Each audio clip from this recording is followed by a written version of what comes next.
Hello everyone, আমি বনি চলে এসেছি নতুন একটা ব্লগ নিয়ে। কেমন আছেন সবাই? আশা করি সবাই খুব ভালো আছেন, আমরাও ভালো আছি। তো দিনটা ছিল সোমবার, বাসন্তী পুজোর দশমীর দিন। তো রীতিমতো চলে এসেছিলাম আমাদের পূজা মণ্ডপে। পূজা মণ্ডপটা আমাদের পাড়াতেই। আর এই যে সবাই মিলে একেবারে লেগে পড়েছিলাম মায়ের দধিকর্মা তৈরি করার জন্য। ঠাকুরমশাই তখনও পুজোয় বসেনি। আমরা সবাই যতজন ছিলাম তো সবাই মিলে এক একজন এক একটা কাজ করতে লেগে গেছিলাম। তো দেখো এইদিকে দধিকর্মার জন্য চিড়ে, মুড়কি, দই আর মিষ্টিগুলো উপরে সুন্দরভাবে সাজিয়ে দেওয়া হচ্ছিল। আরেকটা দিদিভাই ফল কাটছিল। আর ফল কাটতে কাটতে আমরা করছিলাম গল্প। তো দেখো একটা সময় দেখতাম মা কাকিমারা এই দায়িত্বগুলো কী সুন্দরভাবে পালন করতো। তখন ভাবিনি যে একটা সময় আসবে আমরাও এত সুন্দরভাবে এই জিনিসগুলো করব। বলে না, সময়ের সাথে সাথে মানুষের অনেক পরিবর্তন ঘটে, ব্যাপারটা হচ্ছে সেই রকমই।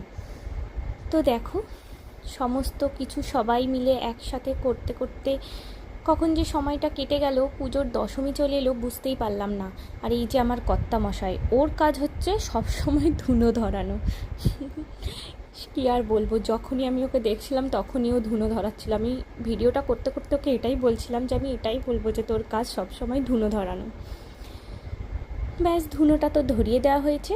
আর এদিকে মোটামুটি ঠাকুরমশাইও সমস্ত কিছু যা যা লাগবে ওনার পুজো করতে সমস্ত কিছু একটু দেখে নিচ্ছিলেন, জোগাড় করে নিচ্ছিলেন। আর এইখানেই হচ্ছে আমাদের শিব মন্দির, মানে শিব মন্দিরের সামনেই হচ্ছে প্যান্ডেল করে এই বাসন্তী পূজা হচ্ছে। তো আমি একটু ওখানে চলে গেছিলাম বাবার ঘরে কটা ফল দেওয়ার জন্য। তো দেখো পুজোতে ঠাকুরমশাই বসে পড়েছিলেন আর ঢাক বাজাতে শুরু করে দিয়েছিল। কী যে সুন্দর লাগছিল। আর ঠাকুরমশাই এই যে আরতি করে নিচ্ছিল। কীভাবে যে এই 5টা দিন কেটে গেল বোঝাই গেল না। বেশ ভালোই লাগে, সন্ধেবেলা সকালবেলা সমস্ত কিছু একসাথে করা দিনগুলো যে কিভাবে কেটে যায় বোঝাই যায় না। মাকে ঘিরেই এত আনন্দ, এত এত মজা। তো ব্যাস পুজো কমপ্লিট হয়ে গেছিলো আর আমরা দধিকর্মাটা মেখে নিচ্ছিলাম, আমরা সবাই মিলে মেখে নিচ্ছিলাম। এরপর হচ্ছে প্রসাদ বিতরণের পালা।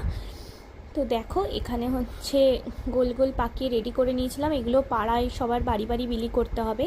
তো ওখানে যারা ছিল প্যান্ডেলের সামনে সবাইকে প্রসাদ দিয়ে আমরা বেরিয়ে পড়েছিলাম পাড়ায়। আরও দিদিভাই যারা ছিল সব বাড়িতে কাজ ছিল, মাঝখানে চলে গেছে, কারুর মেয়ের পরীক্ষা ছিল। আমি আর সোমা দিদিভাই মিলে সমস্ত প্রসাদ বিতরণ করে চলে এসেছিলাম বাড়িতে। তো ভিডিওটা এখানেই শেষ করলাম, এইটুকুই তোমাদের সাথে শেয়ার করলাম। দেখা হবে নেক্সট একটা ভিডিওতে। ভিডিওটা ভালো লাগলে অবশ্যই লাইক, শেয়ার, কমেন্ট করো আর আমার চ্যানেলটাকে একটু